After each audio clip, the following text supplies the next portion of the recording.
여러분 반갑습니다. 오늘은 초실절에 대해서 말씀을 드리도록 하겠습니다. 유대인의 7명절은 사람을 추수하시는 심판날에 알곡과 쭉정이로 갈라놓으시고 알곡을 추수하시는 그러한 개념으로 7명절이 진행된다고 말씀을 드렸는데요. 봄절기의 마지막 초실절, 이때는 보리를 추수합니다. 그리고 초실절에 보리의 첫 단을 첫 열매로 하나님께 드립니다. 레위기 23장 10절에 이스라엘 자손에게 고하여 이르라. 너희는 내가 너희에게 주는 땅에 들어가서 너희의 곡물을 거둘 때에 위선 너희의 곡물의 첫 이삭 한 단을 제사장에게로 가져갈 것이요. 제사장은 너희를 위하여 그 단을 야훼 앞에 연락되도록 흔들어 안식일 이튿날에 드릴 것이며, 이렇게 기록하고 있거든요. 초실절의 보리 첫 열매는 부활의 첫 열매이신 예수님을 예표합니다. 고린도전서 15장 20절에 보면요. 그러나 이제 그리스도께서 죽은 자 가운데서 다시 살아 잠자는 자들의 첫 열매가 되셨도다. 이렇게 기록하고 있거든요. 예수님은 부활의 첫 열매로 요제로 하나님께 드려지셨거든요. 요제는 무엇을 얘기하나요? 요제의 방식은 제물을 들고 앞뒤로 흔들어서 하나님께 드리는 제사가 요제입니다. 요제는 다음과 같은 방식으로 드려지는데요. 첫째, 제물을 손으로 들어 올립니다. 땅에 있는 제물을 손으로 들어 올리는 거예요. 그리고 제물을 앞뒤로 흔들어서 하나님께 드립니다. 제물을 들어 올린다는 것은 굉장히 큰 의미가 있습니다. 제물을 땅에서 손으로 들어 올린다는 것, 이것은 제물을 위에 계신 하나님께 드린다는 뜻입니다. 예수님께서도 이 땅에 오셔서 들어 올려주셔서 하나님께 드린 바가 되셨거든요. 예수님은 이 땅에 오셔서 자신을 어린 양 속죄 제물로 드리셨는데, 로마 시민이라면 그 누구도 당하지 않는 십자가형을 받고 그 형벌 중에 가장 고통스럽고 수치스러운 그런 방식으로 십자가형으로 자신을 내어주셨거든요. 그 이유가 무엇일까요? 그 이유는 초실절 요제로 하나님께 드려지기 위함이었습니다. 요제는 들어 올려서 하나님께 드리거든요. 들려서 요제로 드린다는 의미는 십자가에 높이 매달리셔서 그 십자가에서 자신을 온전히 하나님께 드린다는 그런 의미예요. 요한복음 12장 32절에 보면 내가 땅에서 들리면 모든 사람을 내게로 이끌겠노라 하시니, 이렇게 말씀하시면 자기가 어떠한 죽음으로 죽을 것을 보이심이라, 이렇게 기록하고 있어요. 예수님은 이미 자신이 이 땅에서 들린다는 것을 말씀을 하고 계셔요. 자기가 십자가에서 죽을 것을 미리 말씀하고 계셔요. 민수기 21장에 보면요. 야훼께서 모세에게 이르시되 불뱀을 만들어 장대 위에 달라 물린 자마다 그것을 보면 살리라. 모세가 놋뱀을 만들어 장대 위에 다니 뱀에게 물린 자마다 놋뱀을 쳐다본 즉 살더라.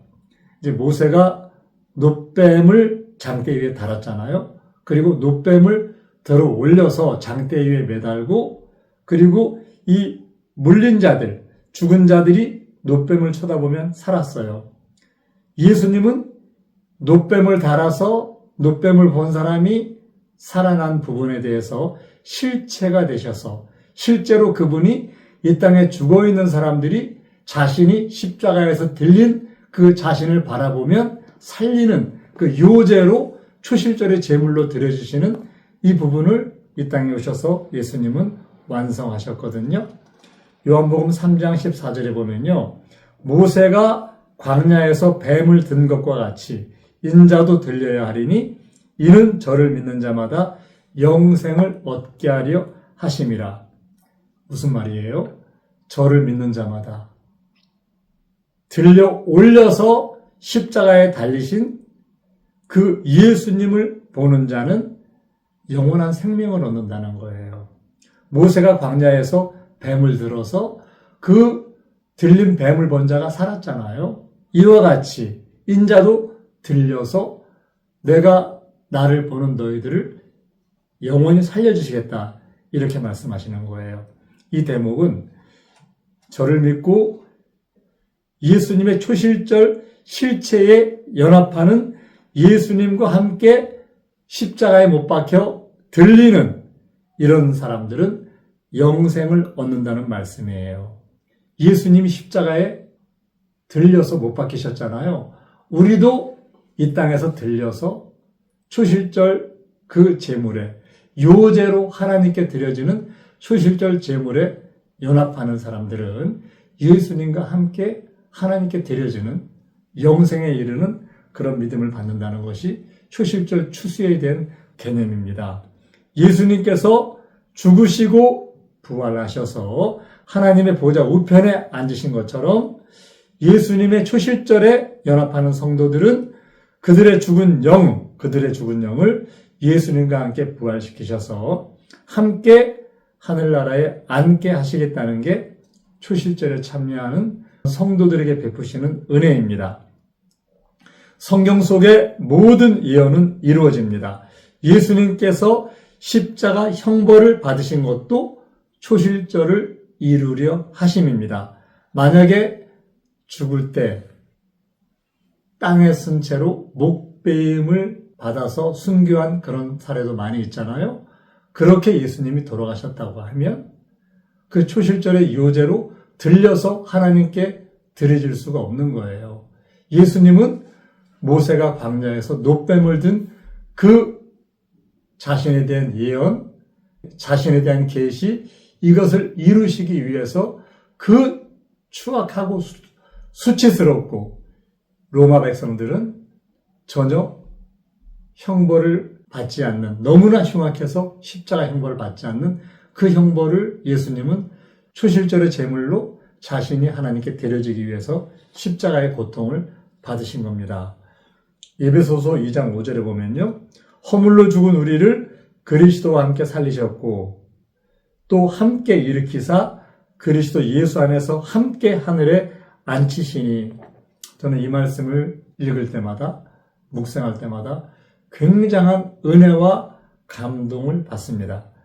우리가 죽었잖아요, 허물로. 그런데 예수님을 살리신 것 같이 예수님과 함께 살리시고 예수님을 하나님의 보좌 우편에 앉으신 것처럼 우리도 예수 안에서 함께 하늘에 앉히시겠다. 이것이 바로 초실절에 참여하는 성도들에게 약속하신 하나님의 언약입니다. 미쁘다 이 말이요, 우리가 주와 함께 죽었으면 또 함께 살 것이요. 디모데후서 2장 11절에 이렇게 기록하고 있는데요. 초실절에 예수님과 함께 죽어서 십자가에 달린 사람, 이 땅에서 들린 사람들은 또 함께 살아서 함께 하늘에 앉혀지겠다. 이게 성경의 약속입니다. 이런 사람들은 어디에 앉습니까? 계시록 3장 21절에 이기는 그에게는 내가 내 보좌에 함께 앉게 하여 주기를, 내가 이기고 아버지의 보좌에 함께 앉은 것과 같이 하리라. 이렇게 기록하고 있어요. 성경에서 사람을 하나님의 형상으로 만드신 그 하나님의 창조의 경륜, 그 경륜은 우리 안에 아버지와 아들이 오셔서 우리를 아버지와 아들이 내 안에 거하시는 성전 삼아 계시는 하나님과 예수님과 우리가 하나 되는 그 은혜 안에 이끄는 것이 창조의 경륜이잖아요. 우리는 이러한 은혜에 들어갈 수가 있습니다. 어떠한 사람들이, 초실절에 참여한 사람들은 이러한 은혜에 들어가서 알곡으로 하나님께 추수가 됩니다. 계시록 20장 4절에 보면 내가 보좌들을 보니 거기 앉은 자들이 있어. 보좌에 앉아서 심판하는 권세를 받은 사람들, 보좌들이 앉은 자들, 이들은 초실절에 참여해서 이기는 자들이에요. 요제는 하나님께 봉헌한 후에 제사장들에게 그들의 먹을 몫으로 제공이 됩니다. 성경은 새 언약의 성도들을 왕 같은 제사장이라고 기록하고 있잖아요. 예수님은 이 땅에 오셔서 땅에서 들려 십자가에 못 박히셔서 초실절의 제물로 요제로 하나님께 자신을 드리셨어요. 그리고 나서 자신의 몸을 이 땅의 제사장들인 우리에게 먹을 것으로 우리 몫으로 자신을 내어주셨습니다. 몸을 준다는 것은 전부 다 준다는 것이죠. 자신의 생명을 주신다는 얘기입니다. 우리 모두는 예수님의 모든 것을 그 생명까지 받은 사람들이에요. 예수님이 자신을 초실절의 제물로 제사장들에게 먹을 것으로 주셨기 때문에 우리는 그 예수님을 전부 받은 사람들이에요. 마태복음 26장 26절에 보면요.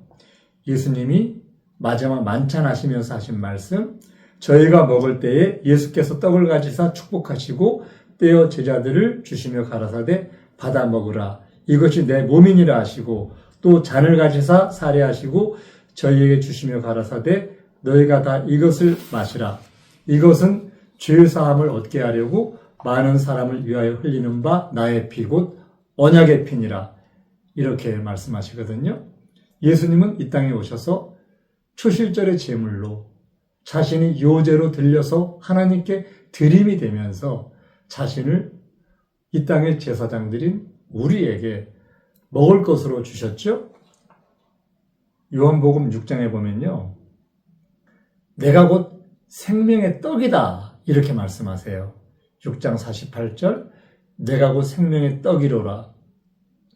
너희 조상들은 광야에서 만나를 먹어서도 죽었거니와 이는 하늘로서 내려오는 떡이니 사람으로 하여금 먹고 죽지 아니하게 하는 것이다. 나는 하늘로서 내려온 떡이다. 사람이 나를 먹으면 죽지 않는다. 나는 하늘로서 내려온 산떡이니 사람이 이 떡을 먹으면 영생하리라. 나의 줄 떡은 곧 세상의 생명을 위한 내 살이로라 하시니라. 예수님이 잡히시기 전에 자신의 피와 자신의 살을 우리에게 내어주신 그 이유는 이 떡을 먹는 사람이 영생하기 때문에 53절에 보면 예수께서 이르시되 내가 진실로 너희에게 이르노니 인자의 살을 먹지 아니하고 인자의 피를 마시지 아니하면 너희 속에 생명이 없느니라. 내 살을 먹고 내 피를 마시는 자는 영생을 가졌고 마지막 날에 내가 그를 다시 살리리니 내 살은 참된 양식이요 내 피는 참된 음료로다. 이렇게 말씀하세요. 살아계신 아버지께서 나를 보내심에 내가 아버지로 인하여 사는 것 같이 나를 먹는 그 사람도 나를 인하여 살리라. 나를 먹는 그 사람도 나를 인하여 살리라. 저는 이 말씀 들으면 가슴이 떨립니다. 이 말씀의 은혜가 얼마나 깊은지 이 말씀을 들을 때마다 그 예수님의 사랑에 감격합니다. 초실절은 우리하고 무슨 상관이 있나요? 초실절에 연합하는 성도들이 누리는 은혜는 이렇게 큽니다. 성경은 예수님을 장자, 즉 열매라고 이제 기록하고 있는데요. 첫 열매라고 기록하고 있는데요. 그러면 예수님께 초실절에 한 단에 연합하는 새언약 성도들, 그들은 어떤 은혜가 있을까요? 히브리서 12장 22절에 보면 우리를 예수님의 초실절에 첫 단에 연합하는 성도들은 장자들의 총회에 앉히시겠다. 예수님과 연결된 구원받은 성도들을 예수님은 장자라고 보세요. 여러분 모두 부활의 첫 열매로 하나님께 드려진 예수님께 연합하셔서 하늘에 기록된 장자들의 총회에 예수님과 함께 참여하시는 그러한 은혜 안에 계시기를 예수님의 이름으로 부탁을 드립니다. 감사합니다. 성경대로